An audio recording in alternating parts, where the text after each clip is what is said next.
Assalamu alaikum. Hope you are doing good. This is Usman Abid and you are watching my YouTube channel. We are doing Specific Relief Act 1877. We have already done up till section 19. Today we will do section 20. Section 20 is all about liquidation of damages.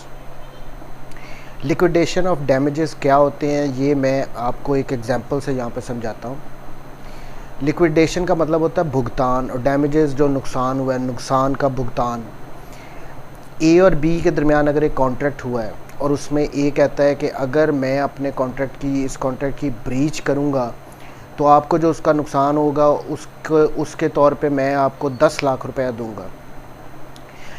तो ये उन दोनों के दरमियान agree हो गया, agreement एक हो गया, उन्होंने दोनों पार्टी एग्री हो गई इस बात पे। फिर जो कॉन्ट्रैक्ट उनके दरमियान ड्राफ्ट हुआ, जो उसको लिखा गया, उसमें अगर एक क्लॉज डाल दी गई इसी से रिलेटेड कि अगर ए इस कॉन्ट्रैक्ट को वायलेट करेगा, इसकी ब्रीच करेगा, तो वो बी को 10 लाख रुपया देगा। तो क्या होगा, ये होते हैं लिक्विडेशन ऑफ डैमेजेस, जो कि already between the parties agree हो चुके हैं, डिटरमिन हो चुके हैं। तो सेक्शन 19 की हेडिंग देखते हैं, section 20, liquidation of damages not a bar to specific performance. ये इसकी हेडिंग है कि जो उनके दरमियान लिक्विडेशन ऑफ डैमेजेस एग्री हो चुके हैं वो स्पेसिफिक परफॉर्मेंस को बार नहीं करेंगे। अगर तो वो उन्होंने ए ने कॉन्ट्रैक्ट ब्रीच कर दिया तो ये नहीं हो सकता कि ए आपको यही कहे कि जी आप मेरे से 10 लाख रुपया ले लो और स्पेसिफिक परफॉर्मेंस इसकी नहीं होगी। नहीं, उसकी स्पेसिफिक परफॉर्मेंस भी उस कॉन्ट्रैक्ट की करवाई जाएगी। हेडिंग ने क्लियर कर दिया बात कि ये कोई बार नहीं है, वो एक डिफरेंट इशू है, वो तो उसने देने ही देने हैं जो उसने ऑलरेडी मान चुका है वो। लेकिन साथ साथ स्पेसिफिक परफॉर्मेंस भी उस कॉन्ट्रैक्ट की करवाई जा सकती है कि आप ये भी करो।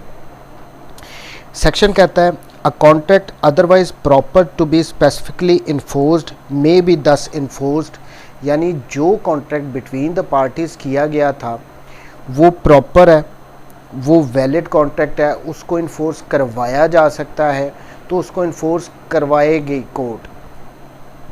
दो a sum be named in it as the amount to be paid in case of its breach. इससे कोई फ़र्क नहीं पड़ता कि अगर कोई अमाउंट बीच में लिख दी गई है कि अगर कोई ब्रीच की जाएगी तो इतनी अमाउंट पे कर दी जाएगी, इस बात से कोई फ़र्क नहीं पड़ता। ये सेक्शन 20 ने क्लियर कर दिया।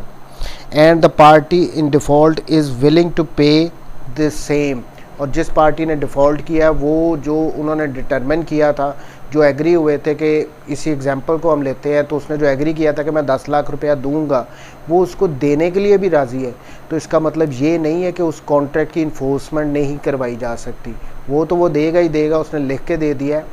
बट इसका मतलब ये नहीं हमने समझना कि अब हमने 10 लाख ले लिए हैं तो हम उसकी परफॉर्मेंस नहीं करवा सकते। नहीं, सेक्शन 20 के अंडर वो 10 लाख भी लिए जा सकते हैं, प्लस उस कॉन्ट्रैक्ट अगर वो इन्फोर्सेबल है, उसकी परफॉर्मेंस करवाई जा सकती है तो वो भी करवाई जाएगी।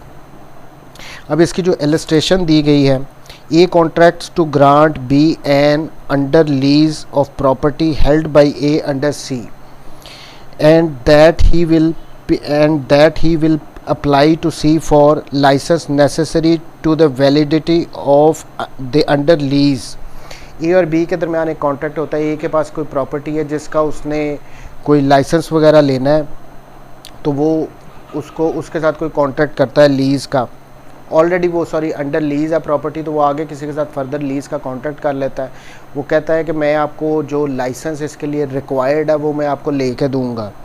And that if the licence is not procured A will pay B rupees 10,000। और ये कॉन्ट्रैक्ट में साथ लिख दिया गया कि अगर तो ए बी को वो लाइसेंस जो उसने सी से लेना था वो नहीं ले सकेगा या उसको नहीं लेके देगा तो वो एज डैमेजेस 10,000 रुपये बी को देगा। ये कॉन्ट्रैक्ट में एक एक्स्ट्रा क्लॉज उन्होंने लिख ली। A refuses to apply the licence and offers to pay B rupees 10,000। अब यहाँ पे आगे क्या हुआ, कुछ अर्से बाद बी ने कहा कि मुझे लाइसेंस ले के दो सी से। ए ने रिफ्यूज़ कर दिया कि मैंने ना अप्लाई करना है, मैंने ना आपको कोई लाइसेंस ले के देना है। आपका और मेरा जो 10,000 का हुआ था कि मैं आपको डैमेजेस दूंगा अगर मैं ब्रीच करूंगा कॉन्ट्रैक्ट, तो आप मुझसे 10,000 लो और बात ख़त्म करो। B is nevertheless entitled to have contract specifically enforced if C consents to give the license. यहाँ पे कह दिया गया है कि B अगर तो C उसकी कॉन्ट्रैक्ट C जो लाइसेंसिंग अथॉरिटी थी जो जिसने लाइसेंस देना था, अगर C कंसेंट दे देती है कि मैं लाइसेंस दूंगी तो यहाँ पे स्पेसिफिक परफॉर्मेंस भी करवाई जाएगी। दो वो एग्री कर रहा है, वो 10,000 रुपये वाली बात जो एज ए डैमेज उसने देनी है वहाँ पे वो ले के बात ख़त्म नहीं हो सकती। लेकिन अगर सी कहता है, वो कंसेंट दे देता है कि मैं लाइसेंस दूंगा, तो इस कॉन्ट्रैक्ट को इन्फोर्स भी करवाया जाएगा। ये बात सिर्फ डैमेजेस पे ख़त्म नहीं हो जाती, इस एग्जांपल से क्लियर है। सो अगर इस सेक्शन को सम अप करें तो अगर तो डैमेजेस पार्टीज़ के दरमियान एग्री हो भी गए हैं तो इससे ये फ़र्क नहीं पड़ता कि अगर कॉन्ट्रैक्ट इन्फोर्सेबल है तो उसकी स्पेसिफिक परफॉर्मेंस नहीं करवाई जाएगी, वो एक सेपरेट इशू है। उसकी इन्फोर्समेंट करवाई जाएगी, वो भी क्लेम की जा सकती है। और पैसे तो ऑब्वियसली जो उसने डैमेजेस एग्री हो चुके हैं वो तो मिलने हैं, प्लस वो इस बात से भाग नहीं सकेगा अगर इन्फोर्सेबल है कि बात यहाँ पे ख़त्म कर दी जाए डैमेजेस लेके। डैमेजेस भी मिलेंगे प्लस वो कॉन्ट्रैक्ट भी अगर इन्फोर्सेबल है तो इन्फोर्स करवाया जाएगा। ये था सेक्शन 20। आज के लिए इतना ही। Thank you very much. Take care जी। अल्लाह।